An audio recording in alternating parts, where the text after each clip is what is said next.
বাবা মায়ের কবরের পাশে ছোট বোনের হাত ধরে এভাবেই দাঁড়িয়ে আছেন কঙ্গোর বাসিন্দা লাজুই কাহিন্দো। কথা বলতে গিয়ে নিজেকে সামলে নিলেও আটকে রাখতে পারেননি চোখের জল। কয়েকদিন আগেই ইবোলা ভাইরাসে একই দিনে মারা গেছেন তার বাবা ও মা।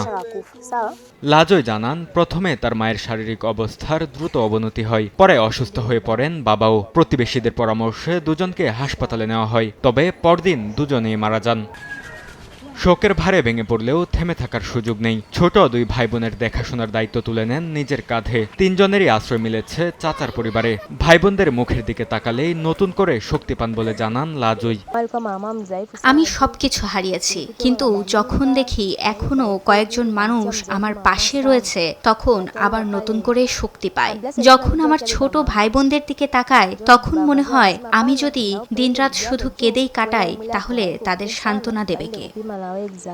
চলতি বছরের মে মাসে বিশ্ব স্বাস্থ্য সংস্থা কঙ্গোতে নতুন ইবোলা প্রাদুর্ভাব ঘোষণা করে। নিরাপত্তা সংকট, স্বাস্থ্যসেবায় সীমিত প্রবেশাধিকার এবং জনসচেতনতার অভাব পরিস্থিতিকে আরও জটিল করে তুলেছে। সরকারি তথ্য অনুযায়ী দেশটিতে এরই মাঝে ১৫০০-এর বেশি ইবোলা সংক্রমণ শনাক্ত হয়েছে। প্রাণ হারিয়েছেন ৫ শতাধিক মানুষ।